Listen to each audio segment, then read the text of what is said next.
The emergency transmission reached every human facility in the galaxy within 37 minutes of Dr. Yang Hai-1's death. The coded message was simple, but carried the weight of 3 centuries of hidden preparation. Operation Sunrise had finally begun. Captain Park Subin was delivering medical supplies to a refugee camp in the Vega system. When her communications officer received the priority signal, Park read the message twice to make sure she understood correctly. Then she walked calmly to the ship's intercom and addressed her crew. Her voice was steady as she explained that their humanitarian mission was being terminated immediately. All non-essential personnel were to report to escape pods for immediate evacuation to the nearest human facility. The remaining crew would be implementing new operational procedures that had been classified until this moment. Park's cargo ship began its transformation while still docked at the refugee station. External panels slid away, revealing weapon systems that had been hidden for 8 years. The ship's true configuration emerged like a predator, shedding its camouflage. Missile launchers extended from the hull, while energy cannons locked into firing positions. The alien refugees watched in stunned silence as the peaceful human cargo vessel revealed itself to be one of the most heavily armed ships they had ever seen. Weapons that could destroy small moons had been disguised as cargo containers.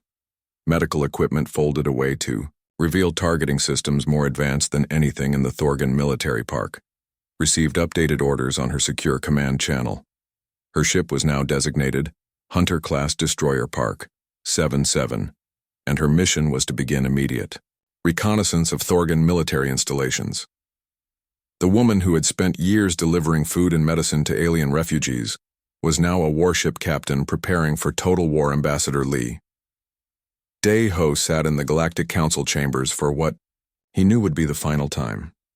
The morning session was discussing trade regulations between minor systems, while the assembled delegates gossiped about border disputes and resource rights. None of them had any idea that the galactic order was about to change forever. Lee activated his personal communicator and spoke a single word in Korean. The word meant sunrise, and it triggered protocols that had been dormant for decades. Human diplomatic staff throughout the galaxy received the signal simultaneously and began implementing their final orders. The transformation was immediate and visible. Ambassador Lee stood up during the middle of a speech by the Zephyrian trade minister. His movement was so sudden and unexpected that the entire chamber fell silent. Every alien delegate turned to look at the human who had always been so polite and respectful. Lee walked to the central podium, where only the most powerful species were permitted to speak. His footsteps echoed in the vast chamber as hundreds of alien eyes followed his progress. The human ambassador, who had spent 15 years sitting quietly in the back section, was now claiming the attention of the entire Galactic Council. When Lee began to speak, his voice carried an authority that no one had ever heard from a human before.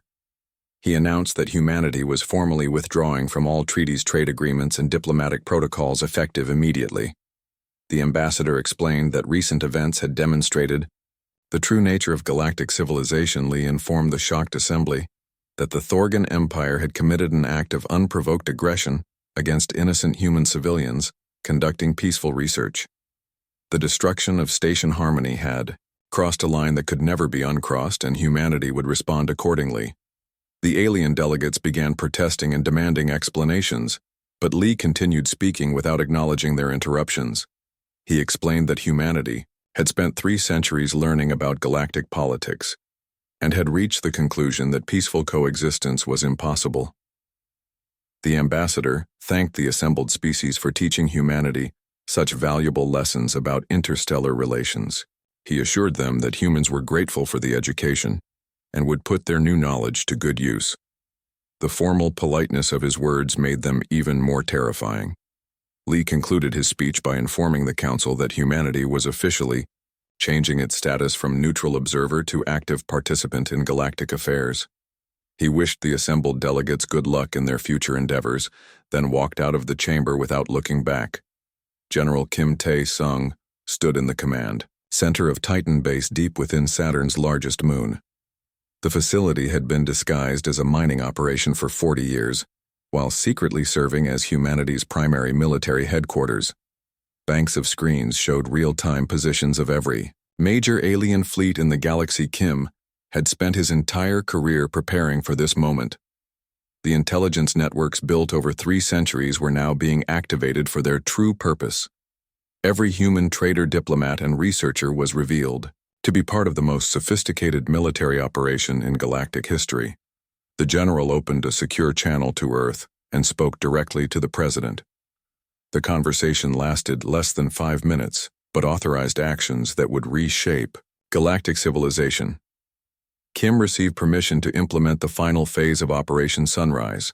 Across the galaxy, human facilities began revealing their true nature. Research stations activated defensive systems that could withstand planet killing. Weapons trading posts extended massive sensor arrays that had been monitoring alien communications for decades. Medical facilities locked down their alien patients while human staff disappeared through hidden passages. Dr. Kim Yoo-jin walked through the corridors of Nexus Medical Center carrying a small device that would change everything. The hospital treated patients from 43 different species, and Kim had spent 12 years learning exactly how each species could be neutralized. The device contained biological agents specifically designed to incapacitate, but not kill. Kim activated the device while walking through the main ward. Invisible gases began circulating through the hospital's ventilation system. Alien patients and staff started falling unconscious within minutes while human personnel remained unaffected. The doctor, who had seemed so dedicated to healing, was actually a biological warfare specialist engineer. Choi Min-ho stood in the control room of New Geneva Station as the facility's true capabilities came online. The space station had served as a major trade hub for 15 years, while secretly functioning as a fortress capable of controlling an entire star system. Defensive shields powerful enough to stop dreadnought bombardment snapped into place around the station. Weapon systems that had been disguised as communications arrays locked onto nearby alien vessels. The peaceful trading post was actually one of hundreds of hidden military bases scattered throughout human space. Captain Yoon-Hae Ri commanded the merchant vessel Golden Dawn as it dropped its disguise in the heart of Thorgan space. Her ship had been conducting regular trade runs to Empire worlds for 6 years while mapping every military installation and defensive system. The Golden Dawn revealed advanced stealth technology that had kept it invisible to Thorgan sensors during hundreds of reconnaissance missions. Weapon systems more powerful than anything in the Empire. Fleet emerged from hidden compartments. The peaceful trader was actually a deep penetration scout ship. Yoon opened secure channels to 17 other hidden human vessels operating throughout Thorgan space. Each ship began transmitting targeting data for the massive fleet that would soon arrive. The merchant captains who had seemed so focused on profit were actually advanced scouts for the largest military operation in human history. On Earth, President Moon Jae-in addressed the emergency session of the Global Defense Council. The room contained the most powerful military and political leaders in human space. Their faces were grim as they listened to reports of Thorgan aggression. The president authorized the activation of the entire human war machine. Built over 3 centuries and hidden from alien observation, the military force that emerged from concealment was beyond anything the galaxy had ever imagined. Fleet Admiral Song Woo-jin received orders to deploy the home fleet from its hidden base in the Kuiper Belt. 200 ships that had been disguised as asteroids powered up their systems and began moving toward the inner system. The vessels were larger and more advanced than any alien dreadnought.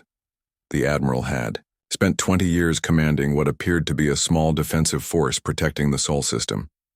In reality, he controlled the most powerful naval force in galactic history, equipped with weapons and shields that made alien technology look primitive. Communication networks throughout human space came alive with encrypted transmissions, coordinating the largest military deployment in galactic history. Every human facility, every hidden base, every disguised weapon platform received its orders simultaneously. The galaxy was about to discover that the peaceful species they had dismissed as harmless traders and healers was actually the most dangerous predator that had ever evolved among the stars. The mask was finally coming off, and the true face of humanity was terrifying to behold. Admiral Krek stood in the war room of the Thorgan military headquarters on Thorgos Prime, surrounded by tactical displays showing the deployment of the largest fleet in Empire history. The admiral felt confident as he studied the positions of his forces. 2,000 warships, including 50 planet killers, formed an impenetrable defensive wall around Thorgan space. The Empire had mobilized every available vessel in response to humanity's withdrawal from galactic treaties. Admiral Krex expected the humans to launch desperate attacks against border worlds driven by emotion over the destruction of their research station. The Thorgan military computers predicted that human forces would be defeated within 6 months. What the computers could not predict was that humanity had been studying Thorgan military doctrine for 3 centuries. Every tactical manual, every training exercise, every battle formation had been analyzed by human intelligence services. The Empire was preparing to fight an enemy that knew their every weakness. The first sign that something was wrong came at exactly 0400 hours, when every major Thorgan communication relay simultaneously went offline. Military commanders across the Empire found themselves unable to contact their fleets or coordinate defensive operations.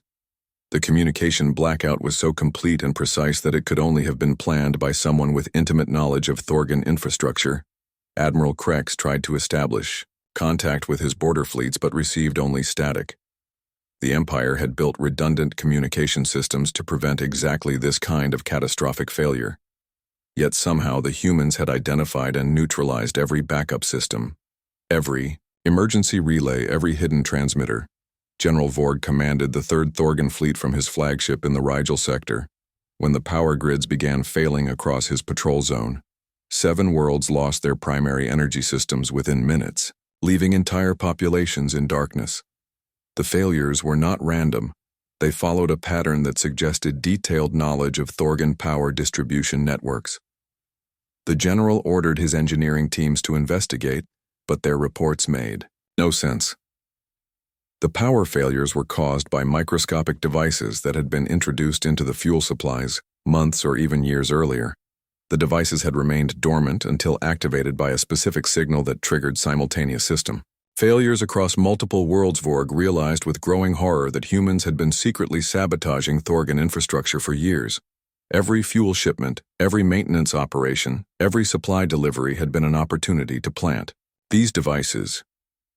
The humans had weaponized the very systems that kept Thorgan civilization functioning.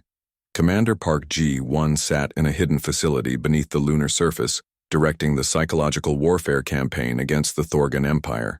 Her team had spent decades creating detailed profiles of every important Thorgan leader, studying their personalities, their fears, their family connections, and their deepest insecurities.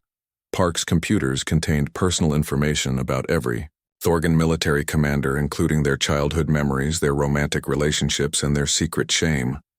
Park's team knew which leaders were brave and which were cowards, which ones could be trusted, and which ones would betray their own people to save themselves. The psychological attacks began with targeted broadcasts to individual Thorgan worlds. Each transmission was customized for maximum emotional impact on specific populations. The broadcast contained detailed information about Thorgan military positions, proving that humans had been watching and recording everything for years. Admiral Krex received a personal message at his private residence on Thorgos Prime. The transmission contained a complete floor plan of his home, including the location of his family members. The message politely informed him that his wife and children were under constant surveillance and suggested that he might want to reconsider his military career. Similar messages reached every important Thorgan leader simultaneously.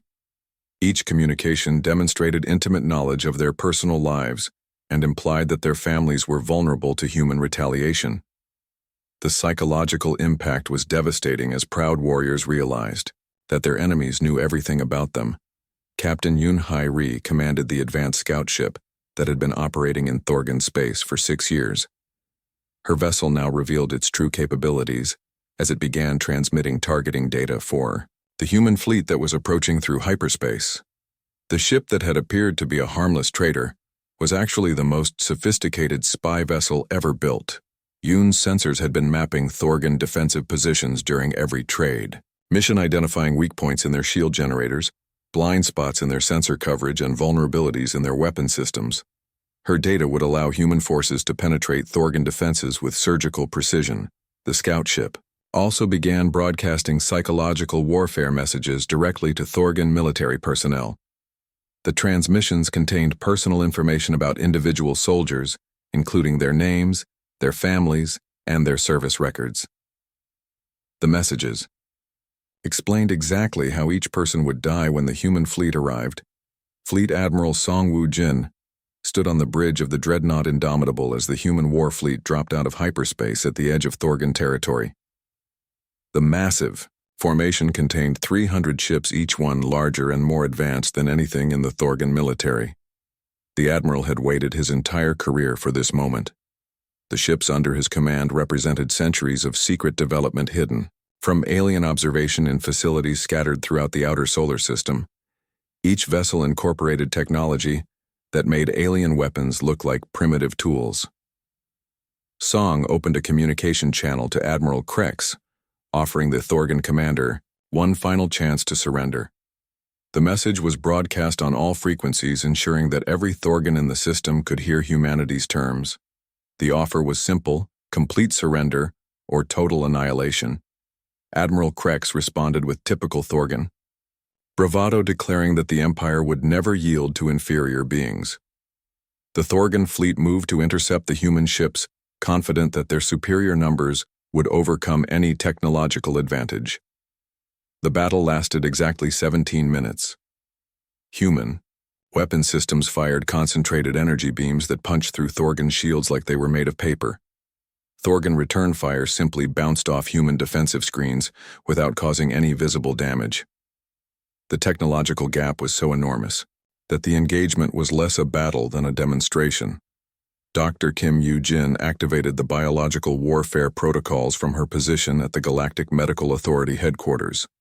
The systems she had developed during years of treating alien patients now released specifically targeted pathogens into Thorgan water supplies. The biological agents were designed to incapacitate rather than kill, but their effects were immediate and terrifying. Thorgan military personnel began falling unconscious at their posts, leaving their defensive systems unmanned. The doctor, who had seemed so dedicated to healing, had created the most effective non-lethal weapon in galactic history. Engineer Choi Min-ho coordinated the systematic shutdown of Thorgan industrial facilities from his command post on Titan Base. The hidden devices he had installed during years of infrastructure projects began activating simultaneously. Factories stopped producing weapons, shipyards ceased construction, military bases lost their power supplies. The Thorgan war machine ground to a halt as every major industrial facility failed simultaneously. The Empire discovered that their entire manufacturing capacity had been compromised by a human engineer who had spent 20 years pretending to help them improve their technology. Commander Park Ji-won broadcast the final psychological warfare message to the remnants of the Thorgan fleet. The transmission contained footage of Admiral Krex surrendering his command codes to human forces. The proud Thorgan leader had been broken by the systematic destruction of everything he had sworn to protect. The message explained that the Thorgan Empire had been living on borrowed time for 3 centuries.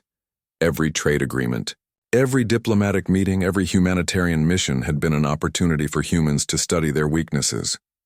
The Empire had taught humanity everything needed to destroy them. President Moon Jae-in addressed the Thorgan High Council from the bridge of the flagship as human forces occupied the capital world. Her words were calm and measured as she explained the terms of Thorgan's surrender. The Empire would be disbanded, and its territory divided among human administrative zones. The president made it clear that this was not negotiable. The Thorgan Empire had chosen to murder innocent civilians and now faced the consequences of that decision. The species that had ruled through fear for centuries was now experiencing true terror for the first time. The galaxy watched in stunned silence as the mighty Thorgan Empire collapsed in less than 6 months. What had seemed like an impossible victory for humanity was revealed to be the inevitable result of 3 centuries of patient preparation. The humans had turned the Empire's own strengths against them. Other alien species began broadcasting desperate messages of surrender and alliance. The Velkari hegemony offered to open their territory to human inspection. The Zephyrian Confederation begged for mercy and promised to follow human leadership. The galaxy had learned that underestimating humanity was a fatal mistake. Dr. Yang Hai 1 watched the sunrise through the observation deck of Research Station Harmony. The small outpost floated in the asteroid belt of the Kepler system, studying rare mineral formations that could revolutionize human technology. Yang had spent 5 years on this remote station leading a team of 36 other researchers who had volunteered for the isolation and danger of deep space exploration. The station was small compared to the massive military installations that dotted the galaxy. Just 4 interconnected modules housing laboratories, living quarters, and communication equipment. Yang liked the quiet simplicity of their work. Far from the politics and violence that plagued civilized space, her team could focus on pure scientific discovery. Research assistant Li Minjung joined Yang at the observation window holding 2 cups of synthetic coffee. The young woman had arrived on the last supply ship 6 months ago, fresh from the academy on Earth with dreams of making groundbreaking discoveries among the stars. Li pointed to a particularly large asteroid that sparkled with unusual crystal formations. Yang smiled at her assistant's enthusiasm. The crystals they were studying could potentially store massive amounts of energy in incredibly small spaces. If their research proved successful, it would give humanity access to power sources that could change everything. But their work was pure science conducted in the open, with all findings shared freely with the galactic scientific community. What Yang did not tell her young assistant was that every discovery they made was also being analyzed by military scientists on Earth. The crystal formations they studied so carefully could power weapon systems beyond anything the galaxy had ever seen. The mineral compositions they cataloged could create armor that would make human soldiers nearly invulnerable in combat. The research station maintained constant communication with Earth, sending daily reports about their progress. Every sample they collected was scanned and analyzed before being transmitted to laboratories hidden deep beneath the lunar surface. The peaceful scientific mission served as perfect cover for weapons research that would give humanity enormous advantages in any future conflict. Communication Officer Park Da-Sol received the priority transmission from Thorgan Fleet Command at exactly 1400 hours Galactic Standard Time. The message was broadcast on open frequencies. As a demonstration of Thorgan military might, Admiral Krex wanted everyone in the sector to know that the Empire was flexing its muscles again. The transmission identified Research Station Harmony as a potential threat to Thorgan territorial security. The Empire claimed that human scientists were conducting illegal surveillance operations disguised as mineral research. Admiral Krex demanded immediate surrender of all research data and evacuation of the station within 12 hours. Park knew the accusations were ridiculous. The research station had no military capabilities beyond basic defensive shields designed to protect against asteroid impacts. Their weapons consisted of mining lasers used to collect samples from nearby rocks. The 37 humans on board could not threaten a Thorgan patrol boat, much less the Empire's territorial security. But Park also understood Thorgan psychology better than most humans. She had studied their culture and military doctrine during her training. On Earth, the Thorgans were not really concerned about human research activities. They wanted to demonstrate their power by destroying a helpless target that could not fight back. Admiral Krex stood on the bridge of his flagship surveying the small human research station through the main view screen. The Thorgan fleet consisted of 12 heavy cruisers and 4 dreadnoughts, enough firepower to crack a small planet. The human outpost looked pathetically fragile by comparison, like a soap bubble floating in the vacuum of space. The Admiral had received orders from the Thorgan High Command to make an example that would remind the galaxy of the Empire's strength. Recent defeats in border skirmishes with the Velkari had damaged Thorgan prestige. The military leadership needed a quick victory to restore their reputation for invincibility. Krex studied the intelligence reports about the human station. The facility had no military escorts, no defensive weapons, and no ability to call for help before being destroyed. It was perfect for the kind of demonstration the High Command wanted. A quick, brutal attack that would be recorded and broadcast throughout Thorgan space as a warning to potential enemies. The Admiral opened a communication channel to the research station demanding immediate surrender. He did not expect the humans to comply, and did not particularly care if they did. The outcome would be the same regardless. The station would be destroyed and its inhabitants would serve. As an example of what happened to those who challenged Thorgan authority, Dr. Yang received Admiral Kreck's surrender demand with surprising calmness. She had always known that working on the frontier carried risks, but had never expected to face a military assault on a peaceful research station. Yang gathered her team in the main laboratory to discuss their limited options. The research station had no weapons capable of fighting a Thorgan battle fleet. Their shields might protect them from a few shots but would not last long against concentrated bombardment. The nearest human military base was 6 days away, even at maximum warp speed. No rescue was possible.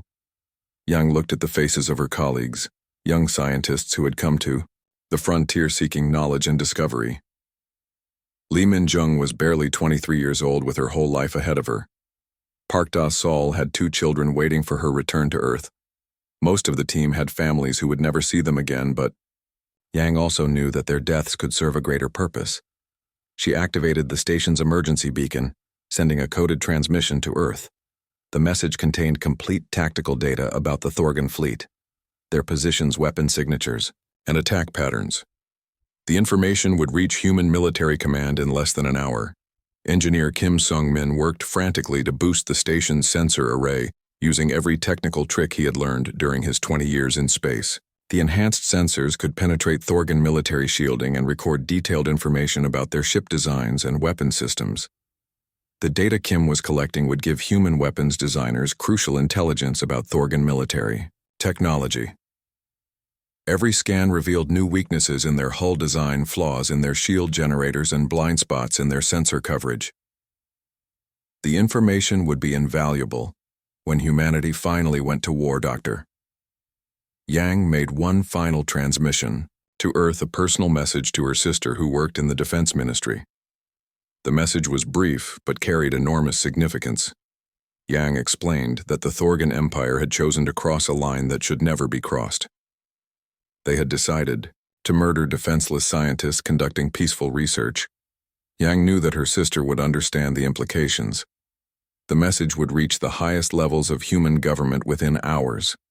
The political leadership would face a choice between accepting the murder of innocent civilians or revealing humanity's true military capabilities. The research team spent their final hours completing their work.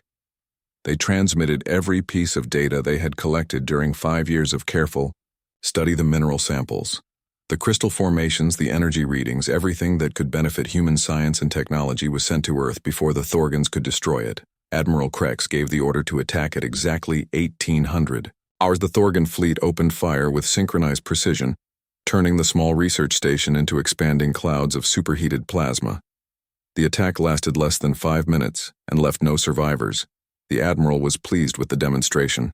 His gunners had performed flawlessly, and the destruction was complete enough to send a clear message. The recording of the attack would be broadcast throughout Thorgan space as proof that the Empire remained the dominant military power in the galaxy. What Admiral Krex did not realize was that he had just made the biggest mistake in Thorgan history. The Empire had spent centuries building their reputation through calculated brutality, but they had always targeted military opponents or armed resistance movements. This was different. For the first time in 300 years, the Thorgan Empire had deliberately murdered innocent human civilians conducting peaceful scientific research. The act crossed every line of civilized behavior and violated every treaty governing interstellar relations. The transmission from Dr. Yang reached Earth 17 minutes after the research station was destroyed. General Kim Tae-sung read the final message from the research team while watching tactical displays showing the complete annihilation of station harmony. The general had been waiting for this moment for 30 years. The excuse he needed to reveal humanity's true military capabilities had finally arrived. The Thorgan Empire had provided the justification for everything humanity had been secretly preparing. Kim activated the emergency communication network, sending coded messages to human agents throughout the galaxy. The age of peaceful coexistence was over. The time for total war had finally come. The morning sun cast long shadows across the marble floors of the Galactic Council chambers on Nexus Prime. The Great Hall buzzed with the sounds of 100 different alien species preparing for another day of intergalactic politics.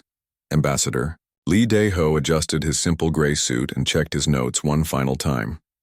The human delegation sat in the smallest section of the vast amphitheater, occupying just 12 seats among the thousands reserved for the mighty empires that ruled.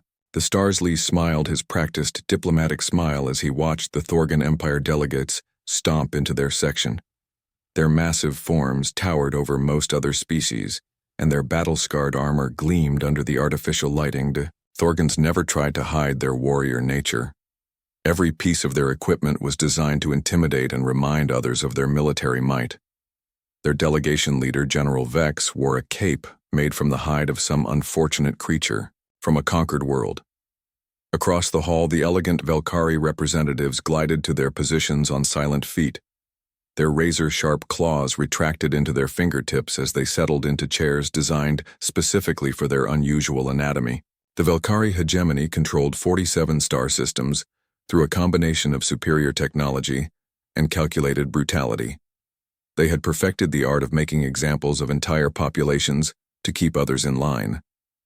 The crystalline beings of the Zephyrian Confederation took their places in the environmental section, where the atmosphere was adjusted for their unique physiology.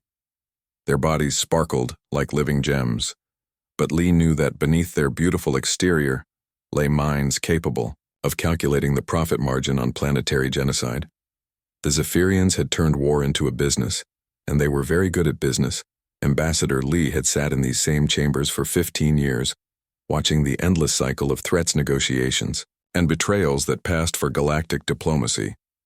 He had seen species wiped from existence over trade disputes and entire sectors burned to ash because someone felt disrespected at a dinner party.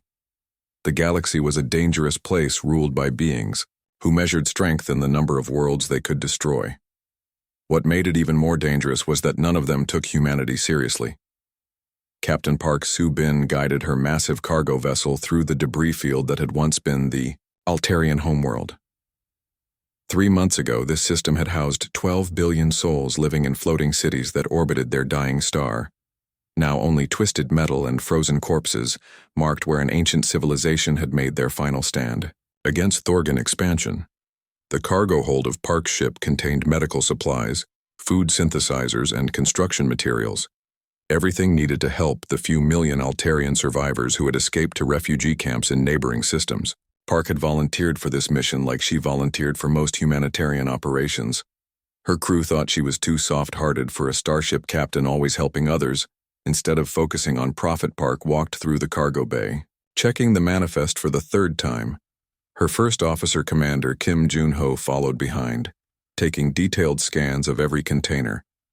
The young officer was new to Park's crew and still learning the peculiar way humans conducted their business in space. The cargo containers looked ordinary enough, standard shipping modules used throughout the galaxy for transporting goods between star systems. But Kim knew that appearances could be deceiving. He had helped load these containers at the Luna shipyards, and some of them felt heavier than their manifest suggested. When he asked about the discrepancies, Park just smiled and told him that human engineering was more advanced than most aliens realized. What Kim did not know was that every humanitarian mission served multiple purposes. The medical supplies were real and would save thousands of lives, but hidden sensors throughout the cargo bay were recording detailed scans of the refugee camps, mapping their layouts and identifying potential security weaknesses. The construction materials included components that could be quickly assembled into communication arrays or defensive positions. Park had been making these kinds of deliveries for 8 years, visiting every major alien population center in the galaxy. Her ship's computers contained more intelligence about alien infrastructure than most military organizations possessed. Every time she docked at a space station, her sensors recorded the defensive capabilities. Every refugee camp she visited became another data point in humanity's growing understanding of galactic civilization. Dr. Kim Yoo-jin finished her examination of the wounded Thorgan soldier and made notes in her medical data pad.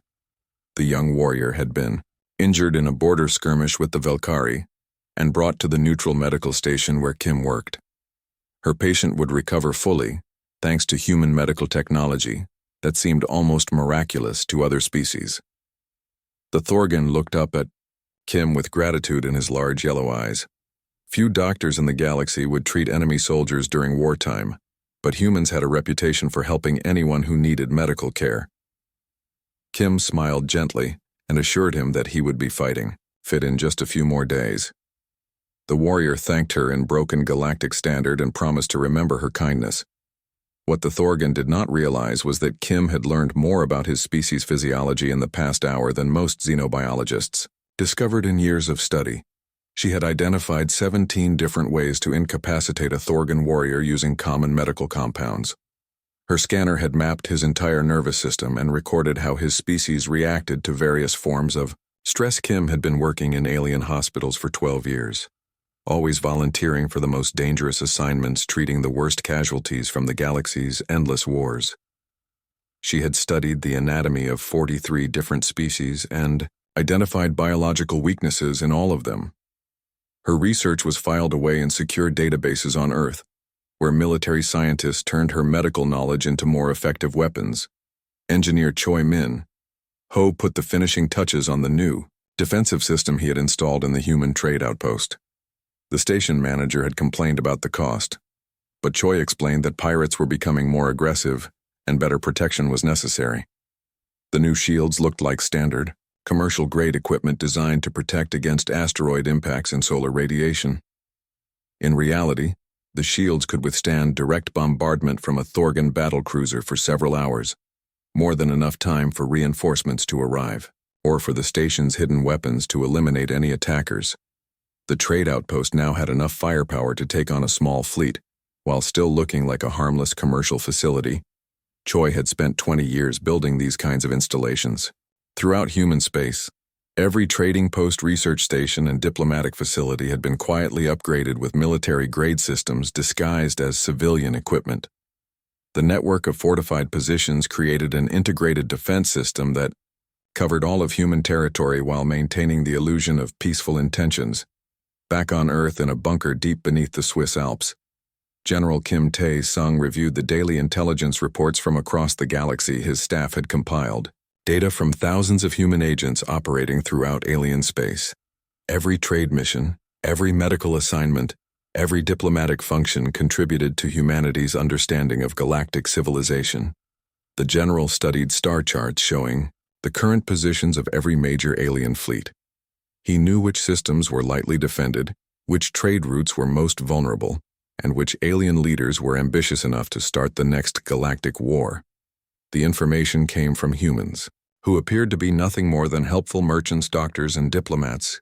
General Kim had been preparing for this day for 30 years, building an intelligence network that spanned the galaxy while maintaining humanity's reputation as a peaceful species. Every alien empire had spies and intelligence services, but none of them suspected that the harmless humans were conducting the most sophisticated espionage operation in galactic history. The key to humanity's success was patience. Other species acted on emotion or immediate gain, but humans played the long game. They had spent 3 centuries building trust and gathering information while alien empires rose and fell around them. Every conflict between other species taught humanity valuable lessons about galactic warfare while reinforcing their image as neutral peacekeepers. Ambassador Lee closed his datapad as the council session ended. Another day of careful diplomacy that accomplished very little, but revealed much about alien intentions. The other delegates filed out of the chamber discussing territorial disputes and trade sanctions, while Lee quietly compiled mental notes about everything he had observed. Tomorrow would bring another session, another opportunity to watch and learn. While playing the role of the helpful neighbor species, Lee had perfected the art of appearing weak and harmless, while gathering the intelligence that would someday determine the fate of galactic civilization. The galaxy saw humanity as merchants, and healers, traders, and diplomats. But beneath the peaceful exterior lay something far more dangerous.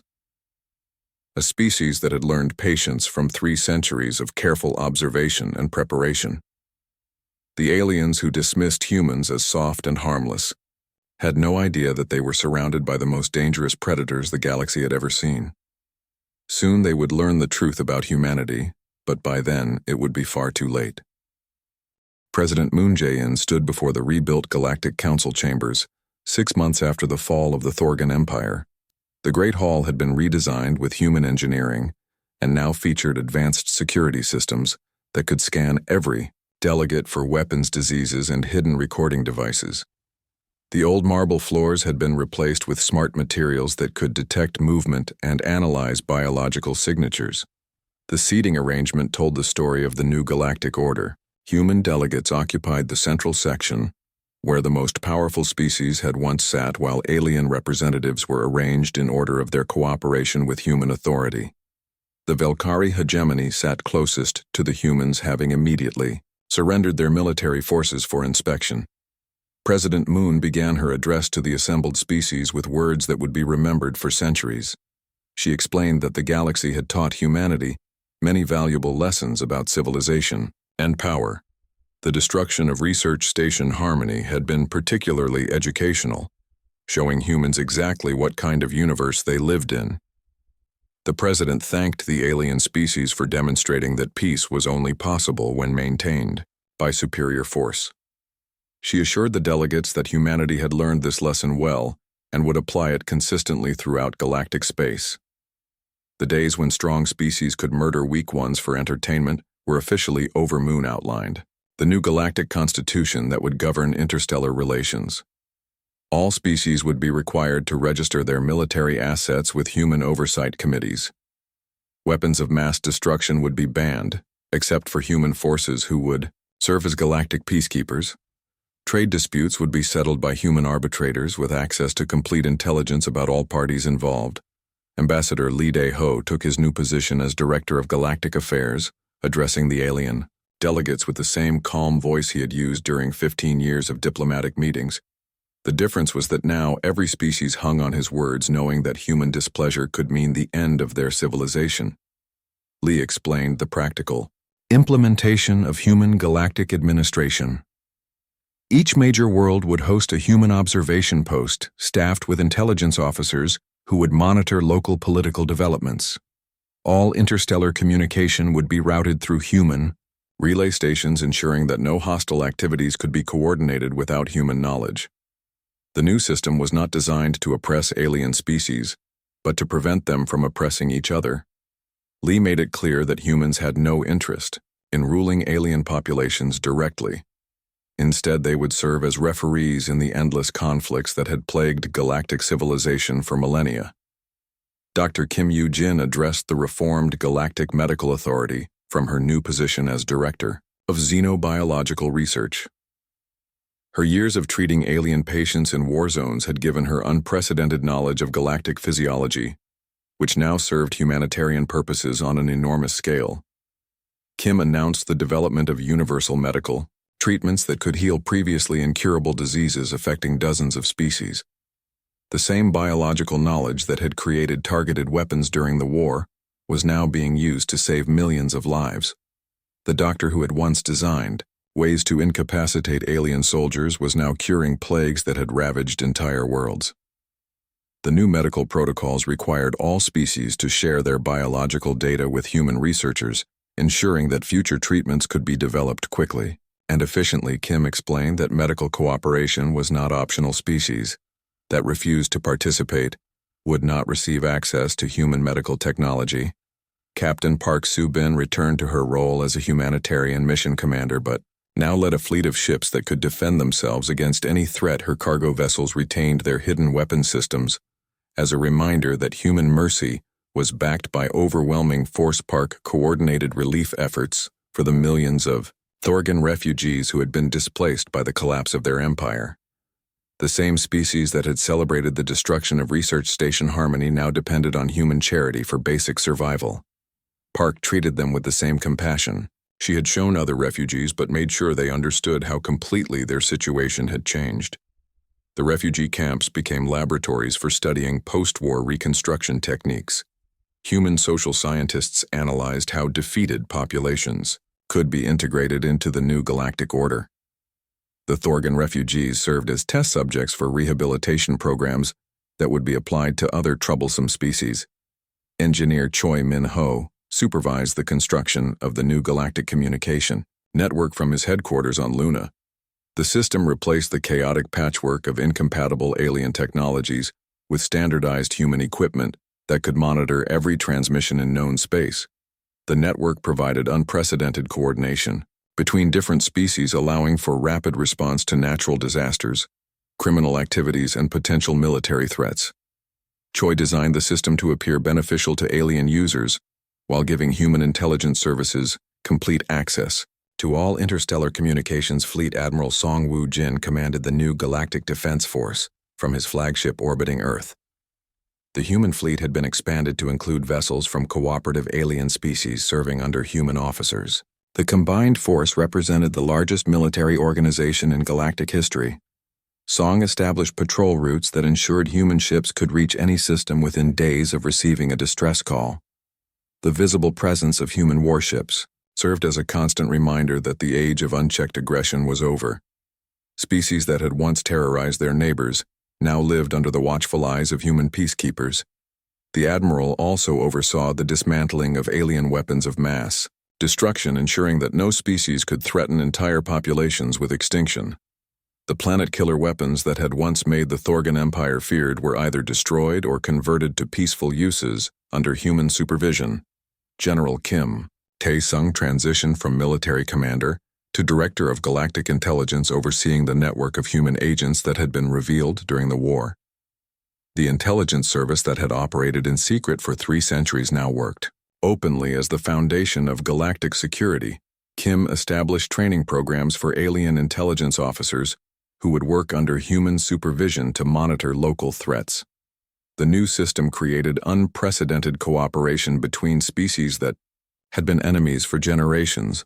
All information flowed through human analysis centers, ensuring that potential conflicts could be identified and prevented. Commander Park Ji-won founded the Galactic Psychological Health Institute using her expertise in warfare psychology to help traumatized populations recover from centuries of constant conflict.